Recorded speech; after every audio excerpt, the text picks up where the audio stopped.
It's this here to play rugby. Nothing good.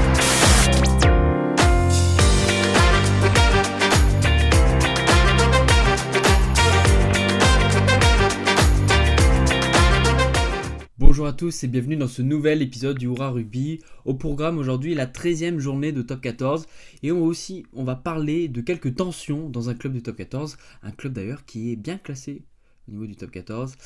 Bon, pour ce qui est du calendrier, l'UBB, sans ses internationaux, enfin surtout les 2-3 quarts, reçoit le Stade Français, Bayonne reçoit Oyonnax, Castres reçoit Clermont, Loup, l'USAP, Montpellier, la section paloise, Toulon, La Rochelle, et dimanche en prime time, le Racing reçoit le Stade Toulousain. Normalement, la plupart des internationaux vont pouvoir jouer avant de partir avec le 15 de France. D'autres internationaux aussi, hein, notamment les Italiens par exemple, qui jouent à Perpignan ou à Bayonne, je crois.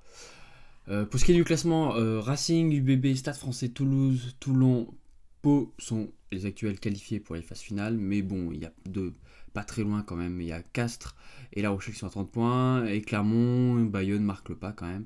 L'USAP, voilà, juste un point devant la place pour l'Access Match, et Montpellier qui est en embuscade sur le rugby, qui reçoit Perpignan qui avait déjà gagné à l'extérieur à Castres. Ça va être un week-end un peu chaud, hein, peut-être le tournant d'une saison pour certains clubs. Bon, sinon, vous avez vu la miniature, on va parler de Paolo Garbisi et de Christopher Tolofua. Tolofua qui a annoncé qu'il va quitter Toulon pour rejoindre le MHR, alors que son petit frère, Silvasio Tolofua, avait quitté Toulouse pour pouvoir jouer avec son frère. Bon, finalement, ils n'auront pas fait beaucoup de matchs ensemble, mais bon, on savait bien que c'était plutôt le chèque que la fraternité qui les liait entre eux quand même là. Et du coup, en échange, Garbisi devrait rejoindre Toulon. Toulon qui a un peu de mal avec ses 10. Bon, Bigard est là, mais bon, Bigard est nul, faut le dire. En ce moment, il se tape Enzo Hervé sur le banc et Jérémy Saint-Zel titulaire. Ouais, Jérémy Saint-Zel. Il avait joué à Glasgow le week-end dernier en Champions Cup, ça a été une catastrophe. Bon, on comprend pourquoi ils veulent signer, mais bon, ça fait un peu bizarre de voir des transferts au milieu de saison. Bon, ils avaient déjà fait ça parce que Melvin Jaminet a quitté Toulouse pour aller à Toulon. D'ailleurs, il est dégueulasse. Enfin, faut le dire, il n'est pas bon depuis qu'il arrive à Toulon. Il n'a même pas été gardé au 15 de France. Il a été relâché par Fabien Galtier. Bon, voilà, peut-être les conséquences. En tout cas, ouais, ça fait clairement bizarre de voir ça au rugby. Est-ce qu'ils ont comme au foot jusqu'au 31 janvier minuit pour signer leur contrat ou ce genre de choses là pour le mercato d'hiver? Voilà, un peu bizarre. En tout cas, Tolofua devrait partir, Garbisi devrait aller à Toulon. C'est une question de jours, voire de semaines, sûrement après le tour de destination, je sais pas. On nous dit aussi que Danny Priso devrait rejoindre le MHR la saison prochaine. Alors que Louis Carbonel, l'ancien Toulonnais d'ailleurs, devrait quand même rester au MHR. Voilà. Sinon, autre info croustillante, et oui, je vous ai dit, il y a des grosses tensions au Stade Français, ouais. Surtout entre les joueurs et Karim Ghezal, donc le coach des avants, il était coach de la touche avant dans le 15 de France. Et là, donc, il est arrivé après la Coupe du Monde avec Laurent Labitte. Et Laurent Labitte qui est plus directeur du rugby, j'ai l'impression. Enfin, pas vraiment directeur du rugby parce que c'est l'ancien commentateur Canal là qui l'est, mais bon, qui est un peu plus manager quoi. Ouais, c'est chaud. Alors ce qu'on nous dit, c'est qu'il a déjà eu des propos incroyables et humiliants envers des joueurs. Il a notamment pris à partie donc Baptiste Pesanti en me disant à qui tu fais peur Baptiste, c'est chaud. Bon, ouais, ça fait un peu du management de rugby clocher là, t'es dans le Gers et tout, mais bon, là quand t'es des pros et tout, c'est peut-être pas top. Du coup, il l'a un peu humilié. Il paraît même qu'il y avait déjà eu des tensions au moment où il y a eu l'affaire Abel Kufner, qui avait déjà eu des remises en cause de son management et tout, et qu'à ce moment-là, c'est peut-être lui qui aurait balancé tout ça dans la presse pour que ça lui tombe pas dessus en fait. Voilà.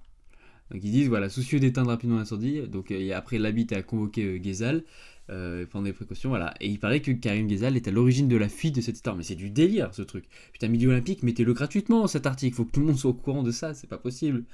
Voilà, ils disent que c'était dans son intérêt de le balancer. Il venait de perdre contre le Racing à la maison et de prendre une branlée à Pau.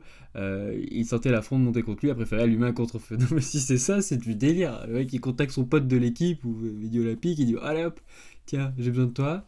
Enfin, échange de bons procédés, mais bon, quand même. Bon, il paraît qu'il a mis au placard un autre d'analyse vidéo. Après, donc il a quand même pris les mecs en disant bon, on va se parler franchement, si vous avez un problème avec moi, vous me le dites, moi je prends mon chèque et je m'en vais. Voilà, ça, c'est beau.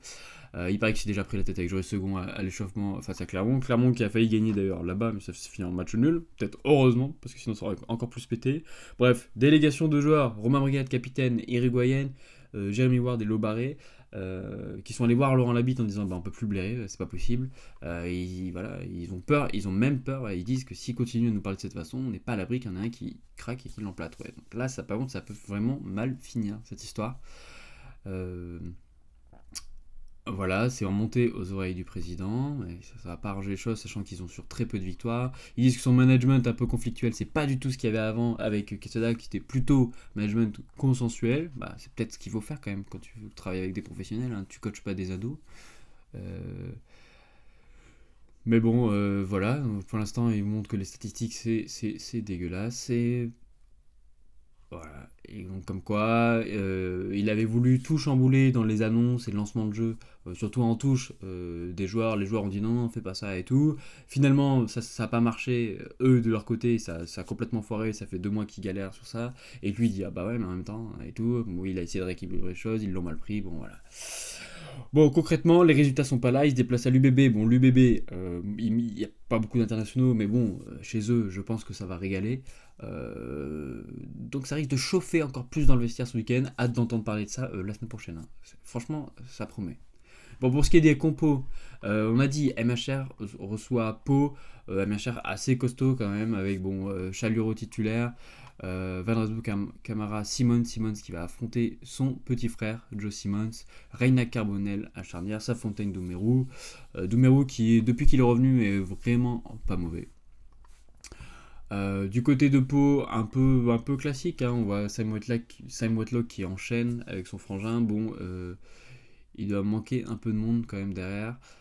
Decron Gaëton qui a fait un gros match la semaine dernière. Ratis Ogbe, donc qui a été libéré par le 15 de France, il est juste allé s'entraîner avec eux. Ça va être un beau match.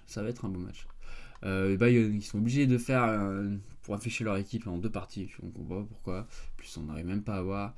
Mais bon, du costaud, voilà, Lucas Poyos, Marchois, Huguet, Guy Kassim, Lopez qui revient, même si Donagara n'a pas été mauvais l'autre fois, face à Exeter. Hein. Federico Mori, Martok, donc Mori qui va partir après avec la sélection italienne. Voilà. Du côté de Yona, un peu l'équipe classique, hein, je vais pas dire Rory Grice, Roro Miotti, la super charnière vraiment qui régale depuis le début, Théo Millet, Betancourt, Gavin Stark, Sweetnam, ok. Le loup, hein, le match un peu piège, mais bon, ils ont quand même quelques joueurs. Là, on voit bien que les internationaux sont pas là, j'ai l'impression. Donc Sébastien Tofuna et Romain Tofuna ne joueront pas du coup, donc Jérôme Ray, Michael Guerre, mais bon, il y a Demba Bamba qui est quand même là, mais Demba Bamba qui n'a pas été appelé de son au 15 de France, Baptiste Couillou et Lobert 2, donc Couillou qui n'a pas été appelé non plus, le Garec et Gibert, et Radradra qui va jouer avec Chapchet encore à l'arrière, qui enchaîne pas mal de matchs, Maracou sur le banc cette fois. Ok, côté de l'USAP, donc Ceccarelli aussi avant de partir avec l'Italie, donc Aurier, l'international sud-africain avec Tulagi qui était avec le 15 de France, Sobela, Oviedo, Van Tonder, et Cochard, McIntyre, De La Fuente, Tomeopo. C'est du costaud, ça risque d'être un beau match aussi là. Pour Castres-Clermont, donc Gaëtan Barlow relâché par le 15 de France, et qui va être titulaire. Chilacha qui joue à droite, le poste de pilier droit c'est un peu compliqué du côté de Castres depuis qu'ils ont perdu Oupatin. Sinon classique, hein, Fernandez Poplin, Hulio Kokadji Goudou. Côté de Clermont Fainga, donc l'Australien, Slimani, Simons, Lavanini titularisés ensemble à la place de Lanen qui est sur le banc. Tixeron, Kremer et Lee qui revient. Et Sowakula n'est pas là, alors le Néo-Zélandais qui sont signés. Bézi Bello, qui était préfet à Jono. Rakam Olafoussak Delgui Rosière, bon c'est pas mal. Bon, il n'y a pas de Newsom, mais Rosière, ok. UBB, du coup, il manque pas mal d'internationaux, mais c'est du devant, c'est reste du costaud. Boniface qui est en super forme. Tarifuna, Petit, Coleman très intéressant, je connaissais pas du tout. Enfin, je crois qu'il avait joué pour les Tonga, mais vraiment intéressant. Tatafou aussi. Et du coup, derrière Abadi et Garcia qui n'ont pas été si mauvais que ça chez les Blue Bulls le week-end dernier. Tapoua et Liberty, Moustin à l'espoir, Buros Tamboué, ça reste. Il franchement des individualités assez dingues. Du côté Stade français, donc Abraham-Julie, le mec énorme en mêlée. Azago, Alain Funua, ok. Donc lui, je croyais qu'il jouait plus flanqueur. Makalou, Briat, ouais, gros pack déjà. Weber second, Weber qu'il faut peut-être qu'il prenne le rythme parce que c'est pas bien en ce moment. Et tiens, qui passe au centre avec Ahmed, donc le jeune U20 là, à l'aile, Léo Barré, Amdaoui. Bon, ok. RCT, donc là, une compo un peu bizarre. Bon, le pack, on connaît un peu, hein, c'est du classique, c'est vraiment super bon. Abadi qui était relâché par le 15 de France, qui était très très bon. Mais là, Ben White à côté de James Hazel, bon, après ça régale. Faiganuku Paidawa, Nayawa Salibou, Gaël Daran, Jaminé, c'est quand même vraiment. Derrière, c'est juste cette charnière, c'est pas possible, quoi. Et du côté de La Rochelle, donc Latou, qui a été lâché par MHR d'ailleurs. Panvert, donc, qui était un champion du monde du vin, Lavo, Piquette, Tanga, Cancorier et Botia, ça reste quand même s'il n'y a pas Aldaït, une sacrée troisième ligne, et Ribarian West qu'on n'a pas beaucoup vu, et donc il va retrouver Toulon, Suteni, le jeune espoir là pour remplacer Danti, parti avec le 15 de France, Noël, Thomas, ouais, ça risque franchement d'être un beau match. Bon, on va terminer cet épisode assez vite.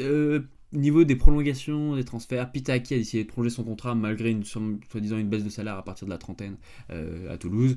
En même temps, ça donne envie quand même de rester dans un des meilleurs clubs européens. Pour les autres contrats, on a Bogado, l'Argentin qui était du coup, je crois, du côté des Highlanders, ouais, qui a signé du côté d'Oyonnax, ça c'est vraiment dingue. La signature de Moon, là, un seconde ligne, Alexander Moon, ouais, un seconde ligne qui a fini meilleur plaqueur, je crois, la saison dernière en première chip, qui est annoncé du côté de Bayonne, vraiment, qui a l'air impressionnant. Bon, Mercer qui est toujours blacklisté, pas appelé du côté de 15 de la Rose, mais ouais, et Story of His Life, hein, le pauvre. Bouli Roy, donc celui qui était passé par Bayonne, La Rochelle et Brive, vraiment pas mauvais. Cramon qui est prolongé, mais je pense qu'on en avait parlé. Et voilà, ça doit être à peu près tout. L'histoire va rester du côté de Baf. Duplessis, qui va l'ancien, là, le mec aux cheveux blonds, là, un peu à la mode. Comment il s'appelle, le prince charmant, là, ouais, charmant dans Shrek, qui va aller du côté de Baf. Voilà, bon, c'est tout pour cet épisode. On reparle des résultats lundi et de voir comment cette affaire avec Karim Ghezal va évoluer. D'ici là, prenez soin de vous, passez un bon week-end. Ciao.